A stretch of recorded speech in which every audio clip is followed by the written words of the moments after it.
ناظرین السلام علیکم۔ ناظرین امید کرتا ہوں کہ آپ سب خیریت سے ہوں گے۔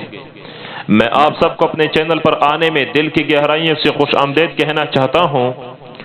آج کی اس ایپیسوڈ اور ویڈیو میں آپ کو بتاؤں گا کہ عیسائی ریاستوں پر جارحانہ حملوں کا آغاز اور دولت عبیدیہ کا خاتمہ۔ مصر میں اچھی طرح قدم جمانے اور عوام و خواص کا دل جیتنے کے بعد صلاح الدین ایوبی نصرانیوں کے خلاف اقدامی جہاد شروع کرنے کے لیے تیار تھے۔ ان کے نزدیک یہی وہ مقصد تھا جس کے لیے اللہ تعالیٰ نے انہیں حکومت اور قیادت سے نوازا تھا۔ ویسے بھی دمیاط شہر پر فرنگیوں کے حملے نے عیسائی ریاستوں پر جارحانہ حملوں کا جواز پیدا کر دیا تھا۔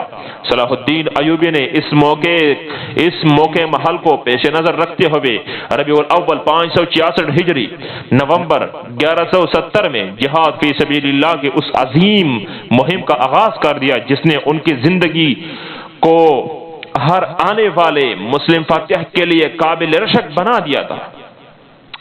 اسقلان پر حملہ اور فتح۔ صلاح الدین ایوبی کے ان حملوں کا آغاز مصر اور شام کے درمیان انتہائی اہم نقطے پر واقع شہر اسقلان سے ہوا۔ ابتدائی مرحلے کی یہ حملہ کسی بڑی فوج کے ساتھ نہ تھے۔ دراصل ان میں کسی شہر پر قبضہ کرنا پیش نظر نہیں تھا، بلکہ یہ تیز رفتار دستوں کے ذریعے کی جانے والے چاپا مار کر کارروائی کی جاتی رہی اور کارروائیاں شروع کی گئی تھی جن کا مقصد دشمن کا جانی و مالی نقصان کر کے اسے مرعوب کرنا تھا اور اس کی قوت کا اندازہ لگانا تھا۔ سخت سردی کے موسم میں طوفانی ہوائیں اور نصرانی قلعے دار بند کمروں میں انگیٹھیوں پر بدن تاپ رہے تھے کہ صلاح الدین ایوبی رحمۃ اللہ علیہ نے راتوں رات ان کے سروں پر پہنچا۔ انہوں نے پہلے اسقلان پر حملہ کیا اور دشمن کے سنبھلنے سے پہلے رملہ کی طرف نکل گئے۔ اس کے بعد مزاحمت کرنے والی عیسائی دستوں کو پسپا کرتے ہوئے غزہ پر دھاوا بول دیا۔ فرنگیوں کا بادشاہ الملک جو کہ اپنے شہروں کو بچانے کے لیے تیزی سے ادھر ادھر آ رہا تھا، مجاہدین اسلام نے ان کو آزما لیا تھا مگر اسے شکست ہوئی اور ان کو یہ ایک بار پھر میدان جنگ میں ان کو جھونک دیا گیا تھا۔ وہ خود گرفتار ہوتے ہوتے بچا اور سر پر پاؤں رکھ کر بھاگا۔ فاتح لشکر اس شاندار مہم کے بعد 11 ربیع الثانی 566 ہجری سن عیسوی 21 دسمبر 1170 کو قاہرہ واپس لوٹ آیا۔ یہی الملک عیسائیوں کا جو کمانڈر تھا یہ واپس قاہرہ لوٹ آیا۔ مصر کے حکمران بننے کے بعد یہ پہلا موقع تھا کہ صلاح الدین ایوبی کو اس اطمینان کے ساتھ قاہرہ سے نکلنا نصیب ہوا کہ پیچھے کسی شر انگیزی کا خطرہ نہیں تھا۔ نصرانیوں کے خلاف صلاح الدین ایوبی کے اس پہلے جارحانہ مہم پر اس دور کا مشہور رزمیہ شاعر اسامہ بن منقد نے مبارکباد کی اشعار ارسال کیے تھے جس کا ترجمہ یہ ہے: آپ نے جو کچھ کیا ہے اسے کم نہ سمجھیے کہ آپ نے تو جہاد کا فریضہ پوری جانفشانی سے انجام دیا ہے۔ ہم نے کسی حکمران کو نہیں دیکھا جس نے فرنگیوں کی سلطنت کے بیچوں بیچ جا کر جہاد کیا ہو۔ اب آپ شام کا رخ کریں کہ مقرب فرشتے اپنے فوجی کے ساتھ آپ کی مدد کے لیے تیار ہے۔ ایلیا کی فتح۔ کچھ دنوں بعد صلاح الدین ایوبی نے خلیج عقبہ کے سرے پر بالکل آخر پر واقع نصرانیوں کے اہم عسکر و تجارتی بندرگاہ ایلیا پر حملہ کیا اور اس مقصد کے لیے عجیب و غریب تدبیر اپنائی۔ خلیج عقبہ پر بحری راستے سے حملہ کرنا زیادہ کارآمد ثابت ہو سکتا تھا مگر مصر کو ایسا کوئی راستہ میسر نہیں تھا۔ صلاح الدین ایوبی نے انجینئروں کو ایسی بحری جہاز تیار کرنے کا حکم دیا جو کئی ٹکڑوں میں ہو اور انہیں کھولا اور جوڑا جا سکے۔ انجینئروں نے راتوں رات دن بھر کام کر کے یہ کارنامہ سر انجام دے دیا۔ صلاح الدین ایوبی نے ان جہاز کو اونٹوں پر لدوا کر خشکی کے راستے خلیج عقبہ پہنچا دیا۔ یہاں ساحل پر ٹکڑوں کو جوڑ کر جہازوں میں تبدیل کر دیا گیا۔ مجاہدین نے بحری جہازوں کو سمندر میں اتارا اور ان پر سوار ہو کر ایلا کی طرف بڑھے، جبکہ لشکر کا ایک حصہ خشکی کی طرف سے ایلا کا محاصرہ کر چکا تھا۔ بری اور بحری دونوں راستوں سے گرد جانے کے بعد ایلا جیسے محفوظ ترین شہر بہت جلد فتح ہو گیا۔ یہ صلاح الدین کے نصرانیوں کے خلاف پہلی فتح تھی جس سے اندازہ لگایا جا سکتا تھا کہ اسلام کا یہ شمشیر زن آئندہ چل کر صلیبیوں کے مقابلے میں کس طرح پینتری بدل کر لڑے گا۔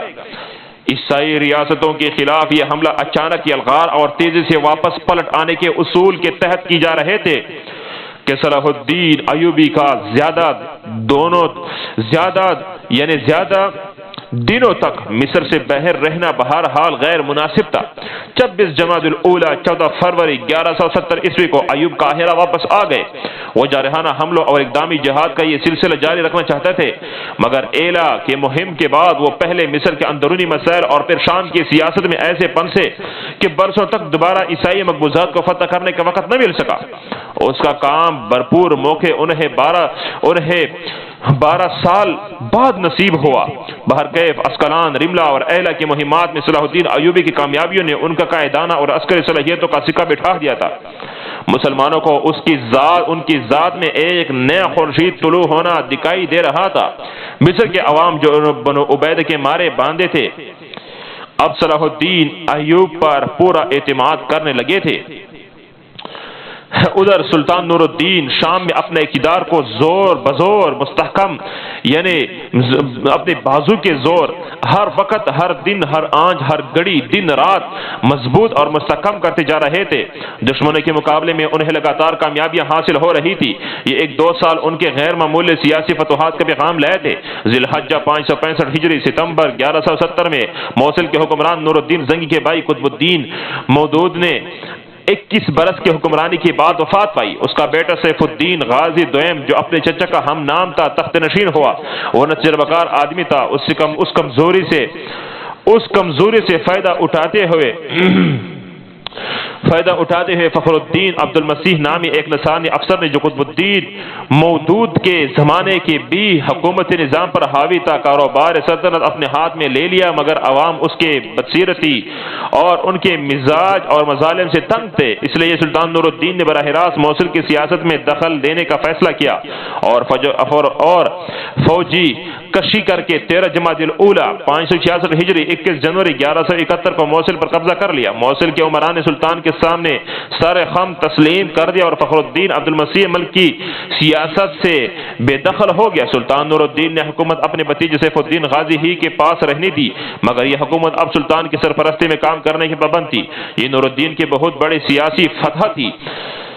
آگے میں آپ کو بتاتا چلوں، میرے ساتھ ہمیشہ کے لیے آپ جڑیے کہ اس کے بعد مسلمانوں نے صلاح الدین ایوبی یا نور الدین زنگی کے حوالے سے کون کون سے فتوحات حاصل کیے۔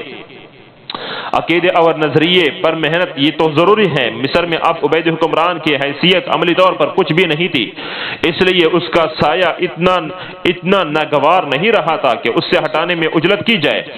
صلاح الدین نے اس سے پہلے لوگوں کے عقائد و اعمال کی اصلاح کی طرف توجہ دی اور نظریاتی محنت کو فروغ دیا۔ 2 صدیوں سے مصر پر حکومت کرنے والے عبید حکمرانوں کے مذہبی رجحانات نے عوام کی اکثریت کو بڑے حد تک متاثر کیا تھا۔ لوگ شاعر سنت کی جگہ بدعات کے عادی ہو چکے تھے۔ ان کے ذہنی تطہیر وقت کی اہم ضرورت تھی۔ صلاح الدین ایوبی نے اس مقصد کے لیے جگہ جگہ دینی مدارس قائم کیے۔ قاہرہ اور فسطاط میں کسی سابق ناظم شہر نے 2 قید خانے تعمیر کرائے تھے۔ صلاح الدین ایوبی نے انہیں منہدم کرا کے وہاں فقہ شافی کے 2 مدارس قائم کر دیے تھے۔ ایسے ہی ایک اور بڑا مدرسہ دارالعدل کے نام سے تعمیر کیا۔ ایوبی کے نوجوان اور پرجوش بھتیجے تقی الدین عمر نے بھی قاہرہ میں کچھ مکانات خرید کر ایک شافی مدرسہ کھولا اور اس کی آمد کے لیے جائیداد بھی وقف کر دی۔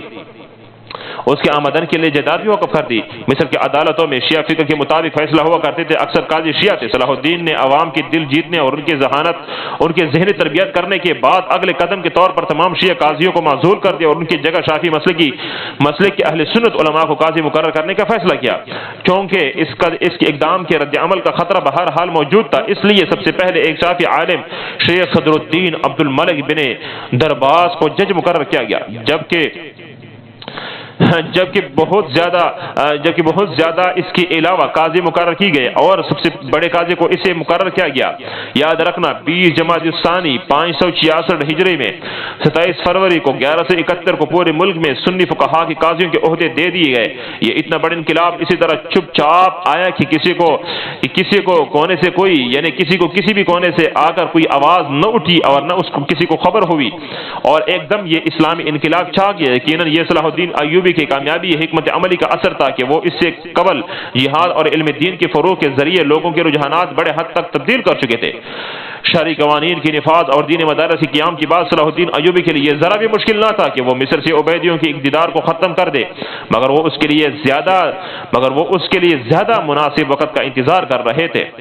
اگلی ویڈیو میں آپ سب کو بتاؤں گا کہ صلاح الدین ایوبی نے دیگر مصروفیات کون سی کی اور عبیدی حکومت کو کیسے انہوں نے ختم کر دیا۔ تو اس لیے میں آپ سب کو اپنے چینل پر ایک بار پھر دل کی گہرائیوں سے خوش آمدید کہتا ہوں اور آپ سب سے میں راضی ہوں اور آپ سب کی دعاؤں سے میں آپ سب کے سامنے ہمیشہ کے لیے اور روزانہ آنے کی کوشش کرتا ہوں۔ میں آپ سب کو اپنی دعاؤں میں یاد کرتا ہوں، اس لیے آپ میرے ساتھ ہمیشہ کے لیے رہیے گا اپنے اس اسلامی ہسٹری اور اسلامی اسٹوری سے اور اسلامی کہانیوں سے۔ بلکہ اس کا مطلب تو میرا صرف اور صرف آپ کو تاریخ سے آگاہ کرنا اور تاریخی حقائق سے آپ کو یعنی بالکل آگاہی دینا اور آپ تک اطلاع پہنچانا کہ ہماری حقیقت اور ہمارے اکابر کی حقیقت اور ہمارے بڑوں کی حقیقت اور ہمارے مسلم ہسٹریوں کی ہیرو کی حقیقت کیا ہے، تاکہ آپ کو بروقت سب چیزوں کا پتہ چل سکے، آپ اگلی نسل کو دعوت دے سکے، اگلی نسل تک آنے والی نسل تک یہ پیغام پہنچا سکے کہ ہمیں کس طرح دلیر بہادر شجاعتی کو دکھانا ہے۔ پوری امت مسلمہ ہمارے ایسے بہادروں اور شجاعتوں کے لیے منتظر بیٹھی ہیں کہ ہم کیسے پوری دنیا پر اپنے مسلم اور اسلامی پرچم لہرائے، امن و امان گہوارے تمام کی تمام مسلم دنیا بن جائے اور پوری دنیا پر امن اور معاشرت اور یہ سب کے سب نظام ٹھیک ہو جائے اور ہمیں ایک خوبصورت، ایک رحم کرم والا، ایک خوبصورت، ایک نرم دل معاشرہ ملے جس میں ہر غریب سے غریب تر خوش ہو اور مالدار سے مالدار تر خوش ہو، جس میں ہر انسان اپنے کامیابی کو پہنچ سکے، اپنے اچھے خیالات تک پہنچ سکے، اپنے اچھے ارادوں تک وہ پہنچ سکے۔ ملتے ہیں انشاءاللہ اگلی ویڈیو میں، تب تک میں آپ سب سے اجازت چاہتا ہوں۔ اللہ حافظ۔